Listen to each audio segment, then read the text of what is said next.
آپ تشریف لے جا رہے تھے ہجرت کر کے، تو راستے میں ایک رابغ ایک جگہ آتی ہے، وہاں بھوک لگی، پیاس لگی، وہ کھانے کا سامان تھا نہیں، تو ایک بڑھیا عورت کا خیمہ دیکھا، وہاں پہنچے تو کہا ماں جی کچھ کھانے کو ملے گا؟ میں نے کہا بیٹا قحط کا زمانہ ہے، کچھ نہیں ہے۔ تو ایک مریل بکری کھڑی تھی وہاں، بالکل چمڑت ہڈی۔ ہم نے کہا میں اس سے دودھ نکال لوں؟ ان کا بیٹا یہ تو بن بیاہی بکری ہے اور ماس اس کے اوپر نہیں ہے، یہ کیا دودھ دے گی؟ کہ آپ اجازت دو۔ ان کا لے لے، چونکہ غیر فطری کام ہو رہا تھا تو لہٰذا اس نے آپ کو غور سے دیکھا کہ یہ کون ہے جڑا ایو جی بکری جو دودھ کڈو ہے، لہٰذا آپ کو ایسے دیکھنے لگی۔ تو آپ نے بکری کو کھینچا اور اس کے تھنوں کو ہاتھ لگایا، وہ نیچے لٹک گئے اور ایک پورا ڈول دودھ سے بھر دیا۔ بکری سے یہ گلاس بھی نہیں بھرتا بکری کے دودھ سے، لیکن وہ پورا ڈول بھر دیا، اپنے تینوں ساتھیوں کو پلایا، پھر خود پیا، پھر دوبارہ دودھ نکال کے پورا ڈول بھر کے اس اماں کو دیا، چلے گئے۔ بکری کی عمر 7 سال ہوتی ہے، 7 سال تک زندہ رہتی ہے، ذبح نہ کریں مر جاتی۔ یہ بکری 22 برس زندہ رہی، اللہ کے نبی کے ہاتھ لگنے کی برکت سے 22 برس اس بکری نے عمر پائی۔ جب شام کو اس کا خامد آیا، وہ کہنے لگا اے دودھ کتھو ہے؟ وہ کہنے لگی ایس بکری چو وزا گیا کملی ہو گئی، اتھو دودھ کتھو آ گیا؟ وزا گیا اسے چو آیا، وزا گیا اپنی عقل دا علاج کرو، یہ کتھو آ گیا؟ کہا نہیں، ایک کوئی جادوئی شخصیت والا نوجوان آیا تھا، اس کے ہاتھوں میں کوئی طاقت تھی، اس نے تھنوں کو ہاتھ لگایا اور چشمہ بنا دیا۔ اچھا کیسا تھا ذرا بتاؤ، سفیلی ذرا دسے نہ کیوں جائے۔ اب اس نے بتایا کہ میں نے کیا دیکھا، اور وہ کمال کیا اس بڑھیا نے کہ آج تک بڑے بڑے علماء ان الفاظ کا ترجمہ کرتے ہوئے تھک رہے ہیں۔ وہ کہنے لگی ابا معبد رأيت رجلا ظاهر الوضاء أبلج الوجه حسن الخلق لم تعبه ثجلا لم تزر به سعلا أزج أقرا وسيم قصيم في عينيه تعج في صوته صحل في لحيته كفافا في عنقه سطع إن تكلم علاه البهاء وَإِن سَكَتَ عَلَاهُ الْوَقَارُ وَهُوَ أَنْدَرُ الثَّلَاثَةِ۔ مجھے بھی ہمیشہ اس کے ترجمے میں تھکنا ہی پڑتا ہے، لیکن مجھے اس کی بڑی ایک تعبیر اللہ نے سجائی۔ کہنے لگے میں اس کا ترجمہ یوں کرتا ہوں، کہنے لگے ابو معبد میں تمہیں کیا بتاؤں، میں نے ایسا انسان دیکھا مجھے لگا جیسے 14ویں کا چاندی کپڑے پہن کے زمین پہ آ گیا، کہ مجھے یوں لگے جیسے 14ویں کا چاندی زمین پہ کپڑے پہن کے اتر آیا۔ کیا حسن تھا، کیا جمال تھا، کیا خوبصورت بھویں تھیں، کیسا ماتھا چوڑا تھا، آنکھیں کیسی حسین تھیں۔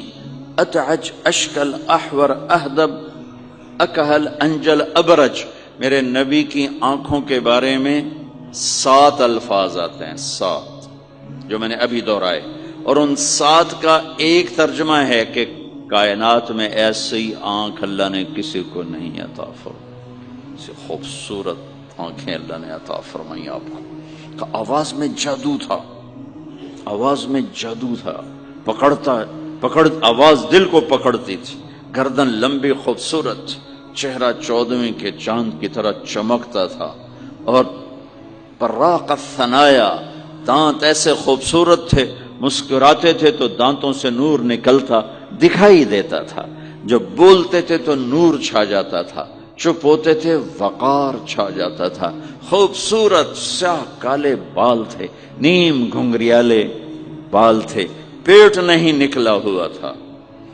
بال نہیں اڑے ہوئے تھے، سیدھا وجود تھا، سیدھا۔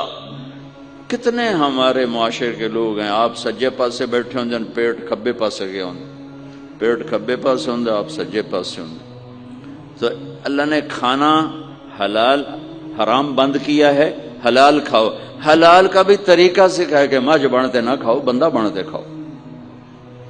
اتنا نہ کھاؤ کہ چربیاں چڑھ جائیں۔ زیادہ کھانا انسانیت نہیں، کم کھانا انسانیت۔ بیچ میں بات آگے کہہ رہا ہوں۔ میرے نبی نے کہا سب سے بدترین برتن جسے انسان بھرتا ہے اس کا پیٹ ہے۔ سب سے بدترین برتن جسے انسان بھرتا ہے اس کا پیٹ ہے۔ اور اگر تم نے کھانا ہی ہے اور تم کہتے ہو نہیں میں نے کھانا ہی ہے، تو 3 حصے کرو، ایک غذا کے لیے، ایک پانی کے لیے اور ایک ہوا کے لیے۔ ایک حصہ چھوڑو، ساری زندگی بیماری نہیں آئے گی۔ لیکن یہاں تک کھانے کے بعد پھر ڈاکٹروں کی چاندی نہیں ہوگی تو اور کیا ہوگا؟ جب تک یہ بیکریاں ہیں، یہ کولڈ ڈرنکس ہیں اور یہ فاسٹ فوڈز ہیں، صحت مند کوئی نہیں ہوگا۔ بھوکے رہنے میں اللہ نے صحت رکھی، کھا کھا کے تباہی پھیر دیتی۔ میٹھا کھانے سے شوگر نہیں ہو رہی، زیادہ کھانے سے شوگر ہو رہی، دبا کے کھانے سے شوگر ہو رہی۔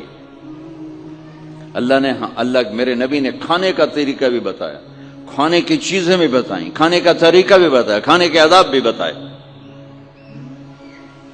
کہنے لگی 2 لفظ جو دنیا میں کسی انسان کے لیے استعمال نہیں ہوئے، میں نے آخر میں چھوڑ دے۔ کہنے لگی ابو معبد، میں جب اس کو دیکھتی تھی نا تو میرے دیکھنے کی طلب اور بڑھ جاتی تھی، پھر جب دیکھتی تھی طلب اور بڑھ جاتی تھی۔ وہ جب تک کھڑے رہے میری آنکھ نہیں بھری۔ وسیم وسیم وسیم۔